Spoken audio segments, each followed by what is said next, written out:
Thank you for being here. You're welcome. And this is Sydney. Would you like to tell us a little bit about yourself? My name is Sydney Haines, and in 2017, I got my bachelor's degree of Human Science and Social Services in psychology. So it's just a bachelor's degree, but I did take a lot of classes about really specific psychology questions. So I thought that I would have a lot to add to the discussion. Wow, nice. Okay. So we know that there are 4 attachment styles. Yes. Secure, anxious or preoccupied. Yep. Dismissive or avoidant. And then fearful and avoidant, right? Yes. So they kind of vary in definition depending on who you're talking to and which research was applied by what psychologist. Oh. So some people would argue that there's only 3. Most people say there's 4, so you're correct. But some people even go to the extent of saying 5. And then sometimes it depends on if it was a study done for children or adults. So it kind of is very it's a huge scale, which was kind of a question that you asked me actually, was that, is it kind of a varying scale or is it all the same? And it really just depends on the study that was done. Yeah. Okay. But it initially just happened because a guy named John Bowlby in the 60s wanted to ask the question surrounding why does separation anxiety happen when children leave their parents, which is a really common thing that happens, right?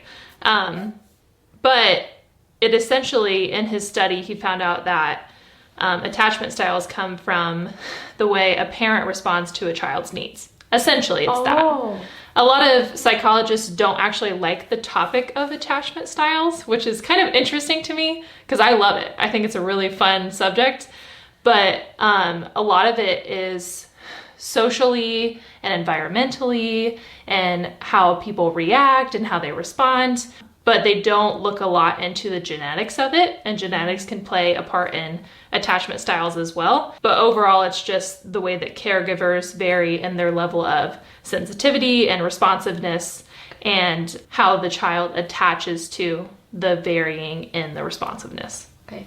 Yeah. Wow, that's so interesting. Yeah, it is really interesting. I really love it. Yeah, okay.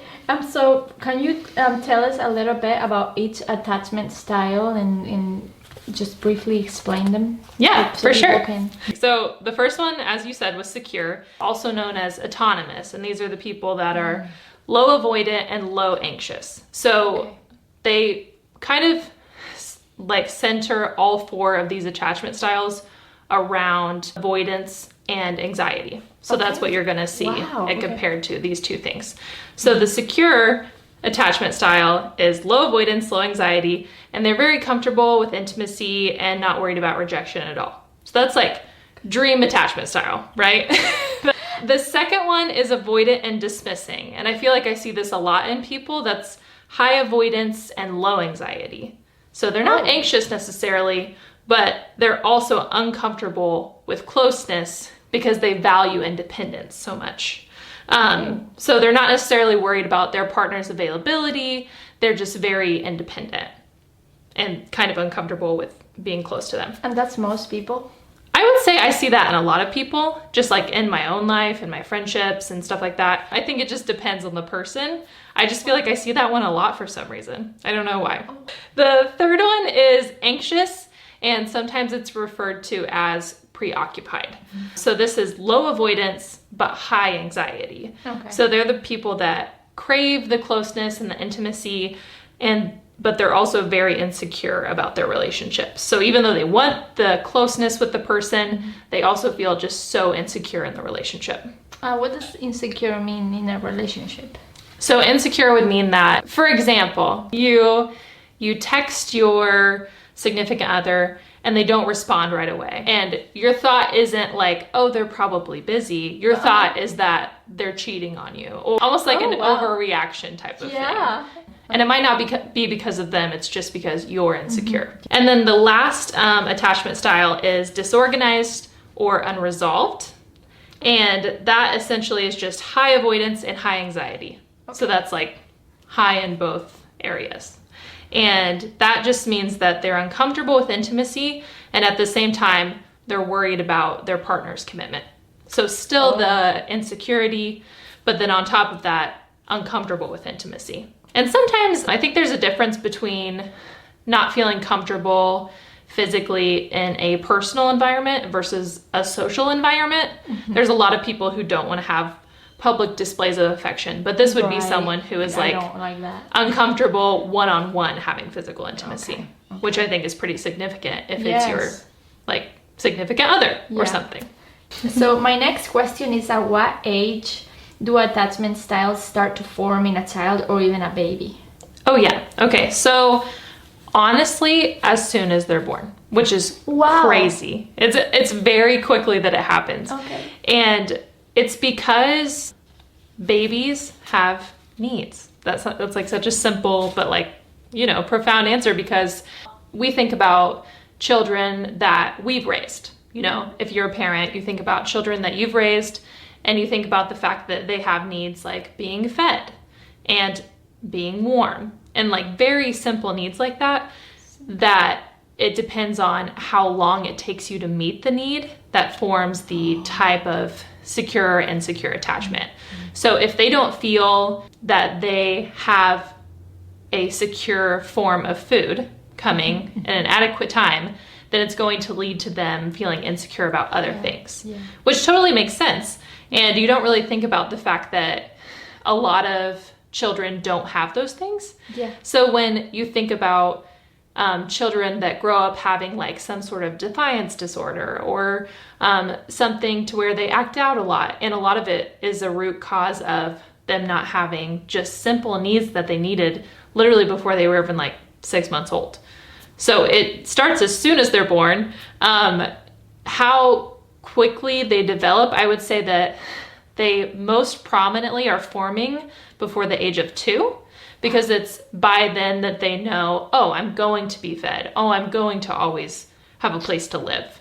So then they feel more comfortable in like playing and learning new things and all of these things. But if they don't have those secure forms of attachment built up from their needs being met, then they will likely result in having like different behavioral disorders. Wow. Okay.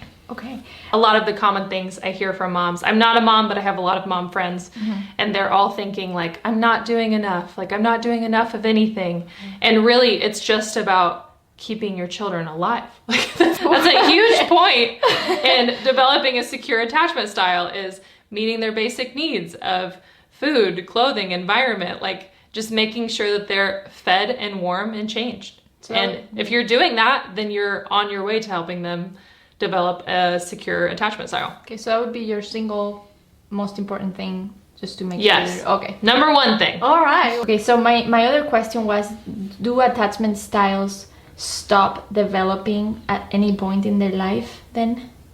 I really like that question. So they do not, and I think that you have a primary attachment style that's kind of your default, I like to say. So like if you were growing up and you had certain needs that didn't get met, physically, emotionally, spiritually, whatever it is, that plays a lot into who you are as an adult, as a teenager, all of those things.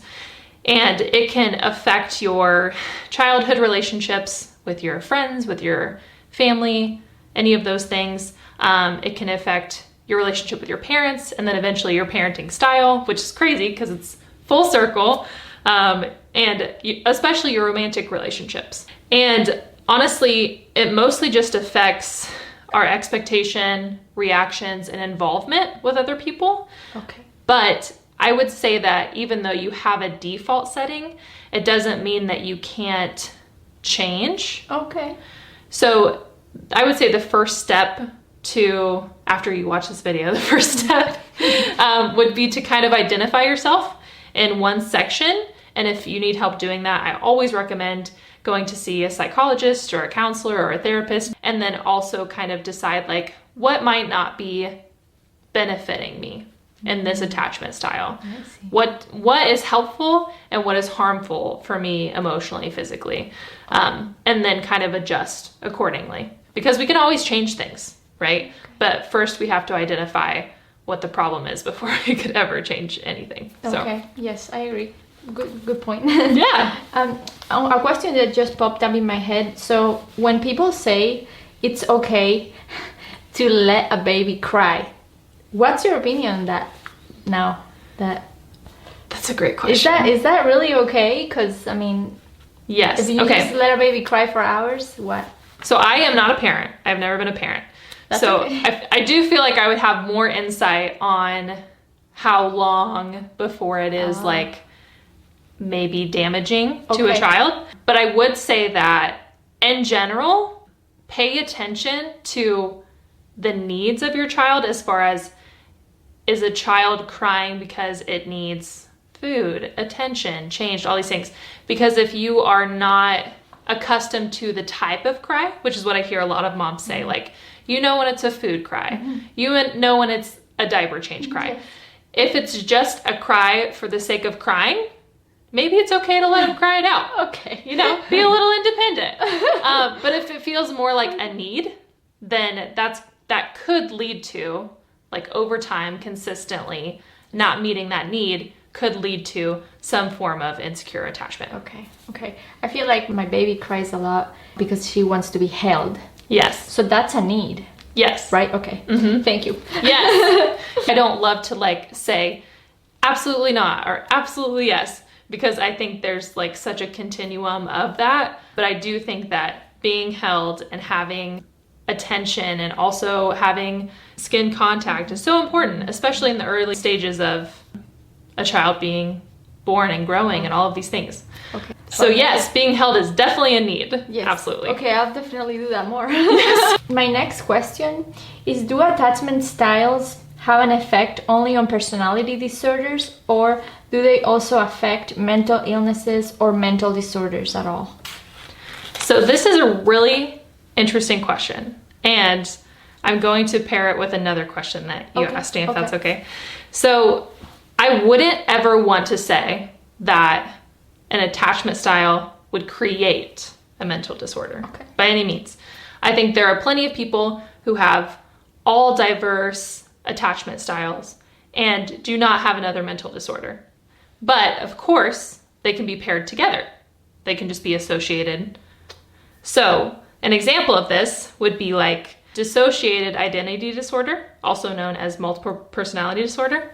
I think about the fact that a lot of times the cause of multiple personality disorder is the individual experiencing some sort of moment of trauma, and the way they deal with that trauma is to create a whole different identity. Right.